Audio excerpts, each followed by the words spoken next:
สบายดีมื้อนี้สิพาไปเลาะหอพิพิธภัณฑ์ไม้ลาวที่ใหญ่ที่สุดของลาวเพิ่นหาก็เปิดปี2025นี้สาวลินมารับแม่ก็เลยมีโอกาสได้ไปชมแม่เพิ่นก็บ่เคยไปก็เลยพากันไปเบิดครอบครัวซึ่งปีค่าเข้าชมของเพิ่นสิมี2ราคาคือแสนกีบสิแม่นค่าเข้าชม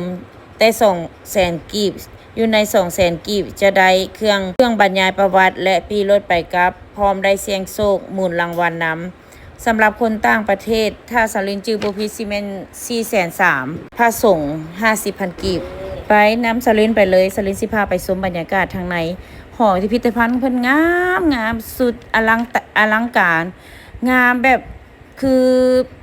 ออยู่ในโลกสวรรค์เลยสลินไปเบิ่งแล้วบ่อยากกลับบ้านแต่ว่าใส่เกิบอีย่องไปเรื่องความอย่างงามสองเอ้ยน้องพากันไปเปลี่ยนสุดลาวประยุกต์แล้วก็พากันย่างเลาะย่างไปย่างมาเจ็บตีนก็ได้บ่ได้บรรยากาศเบิดเท่าที่เห็นเพราะว่าเพิ่นยังมีชั้น2ขึ้นไปอีกจะมีพวกเพิ่นจะขายเป็นแบบเพิ่นจะขายเครื่องที่ระลึกนำแล้วก็จะมีเครื่องจี้สำหรับไผอยากเอากลับบ้านเมื่อติดไม้ติดมือให้ตอนลูกตอนหลานมีหลายอยู่ในนั้นทางในเพิ่นยังมีพระแล้วก็มีเครื่องเก่าแก่แล้วก็รูปแกะสลักที่หลายๆประเทศรวมกันอยู่ในนี่น้ำมีทางรูปแกะสลักหลากหลายรูปแกะสลักลายลาวแล้วก็ยังมีลาวประยุกต์หลายมันงามหลายบ่ฮู้สิบรรยายออกมาเป็นคำเว้าอยากให้ทุกคนได้มาเห็นมาชมนํกันใครมีโอกาสได้มาเมืองลาวให้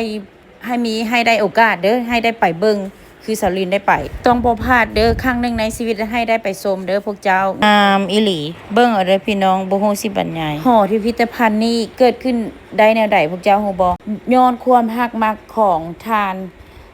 พิสิทธิ์ไสยศิษย์เพิ่นฮักมักในการแกะสลักฮักมักในการแกะสลักไม้แล้วก็ฮักมักในไม้เพิ่นก็เลยสะสม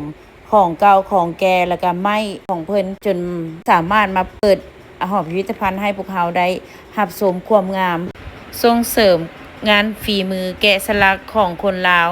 ไว้ให้ลูกให้หลานเบิ่งสืบต่อกันไปพวกเขาก็ขอบใจทานพิสิทธิ์ไสยศิษย์ที่ได้เปิดหอพิพิธภัณฑ์ให้ทุกคนได้รับชมความงามของการแกะสลักไม้